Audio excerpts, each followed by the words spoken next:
नमस्कार और स्वागत है इस खास चर्चा में।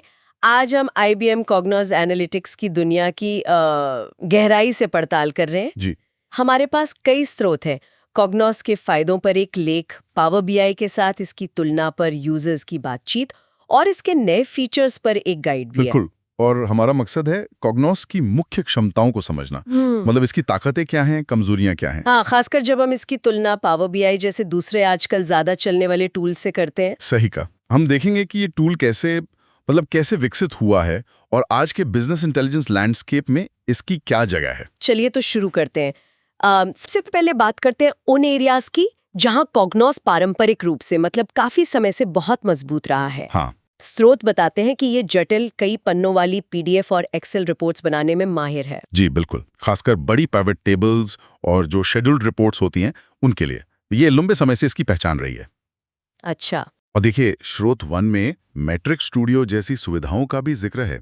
इससे कंपनियां अपने KPIs ट्रैक करने के लिए कस्टम स्कोर का डैशबोर्ड बना सकती हैं। और जो दिलचस्प बात है वो है इसकी क्या अगर यानी व्हाट इफ एनालिसिस क्षमता और पूर्वानुमानित एनालिटिक्स भी।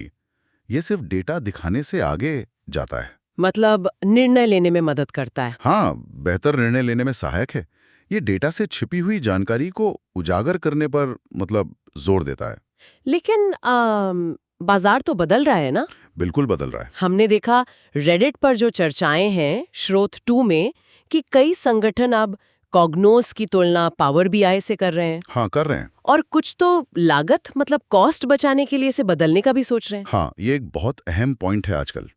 यूजर्स के हिसाब से देखें तो पावर BI अक्सर इंटरैक्टिव विजुअल्स में और इस्तेमाल की आसानी में हाँ, इजी टू यूज और क्लाउड इंटीग्रेशन में इन मामलों में बेहतर माना जाता है। उसका इंटरफेस भी ज्यादा मॉडर्न लगता है। सेल्फ सर्विस BI के लिए ज्यादा फिट बैठता है शायद। हाँ बिल्कुल, सेल्फ सर्विस के लिए ज्यादा उपयुक्त लगता है। वहीं कॉग्नोस की बात करें तो पारंपरिक रिपोर्टिंग, PDF डिस्ट्रीब्यूशन और एंटरप्राइज ग्रेड सुरक्षा, अच्छा, सिक्योरिटी वगैरह। इनमें उसकी पकड़ मजबूत है। तो चुनाव अक्सर इस बात पर आ जाता है कि संगठन की मुख्य जरूरत क्या है, पारंपरिक रिपोर्टिंग चाहिए या इंटरैक्टिव डैशबोर्ड्स। हाँ, ये सेल्फ सर्विस BI वाला पॉइंट तो आजकल बहुत जरूरी हो गया है। खैर, बात यहीं खत्म नहीं होती। IBM भी कुछ कर रहा है। हाँ, चुप नहीं बैठा है। स्रोत 3 जो नए फीचर्स की गाइड है वो दिखाता है कि कॉग्नोस को मॉडर्न बनाने की काफी कोशिशें हो रही हैं। बिल्कुल सही कहा।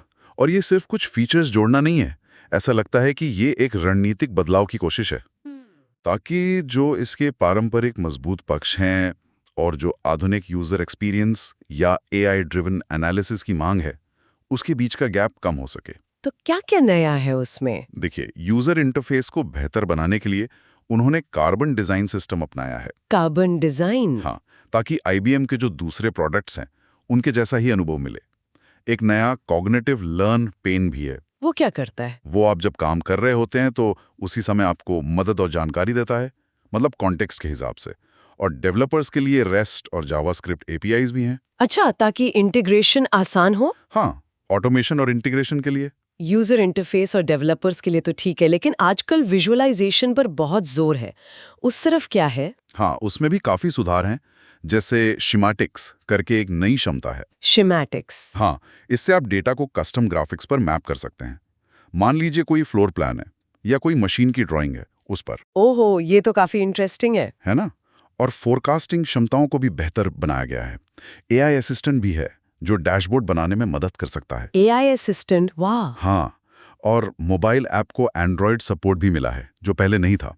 तो ये सब दिखाता है कि IBM कोशिश कर रहा है आजकल के ट्रेंड्स के साथ चलने की। कॉग्नोस की एक और जो पारंपरिक खूबी रही है वो डेटा स्रोतों को संभालने की क्षमता थी। जी। स्रोत 1 में लिखा है कि ये डेटाबेस से लेकर सोशल मीडिया तक कई अलग-अलग स्रोतों से डेटा इंटीग्रेट कर सकता है। और सिर्फ डेटा इकट्ठा करना ही काफी नहीं है। जैसा स्रोत 1 में बताया गया है, कॉग्नोस इस बात पे जोर देता है कि डेटा को रणनीतिक योजना और अमल के लिए एक्शन लेने लायक और जानकारी देने वाले तरीके से पेश किया जाए। Actionable insights. बिल्कुल।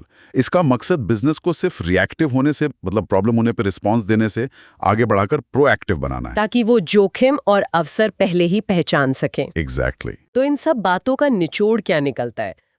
कुल मिलाकर देखें तो देखिए, कुल मिलाकर IBM कॉग्नोस एनालिटिक्स आज भी एक शक्तिशाली BI टूल है। इसमें कोई शक नहीं। खासकर बड़े उद्यमों के लिए। हाँ, खासकर उन बड़े एंटरप्राइजेस के लिए जिन्हें मजबूत पारंपरिक रिपोर्टिंग चाहिए, बिल्कुल पिक्सल परफेक्ट रिपोर्ट्स और स्कोर कार्डिंग की जरूरत है। लेकिन ये भी सच है कि पावर बीआई जैसे जो आधुनिक, ज्यादा विजुअल फोकस्ड और अक्सर थोड़े सस्ते विकल्प हैं, हाँ, कॉस्ट इफेक्टिव, उनसे इसे कड़ी टक्कर मिल रही है। कॉग्नोस का जो विकास हम देख रहे हैं, जिसमें एआई और बेहतर यूजर एक्सपीरियंस पर ध्यान है, वो दिखाता है कि ये बदलती जरूरतों के साथ तालमेल बिठाने की गंभीर कोशिश कर रहा है। मतलब अपनी विरासत और भविष्य की मांगों के बीच संतुलन बनाने की कोशिश। हाँ, कुछ ऐसा ही कह सकते हैं। तो अंत में सुनने वालों के लिए एक सवाल छोड़ जाते हैं।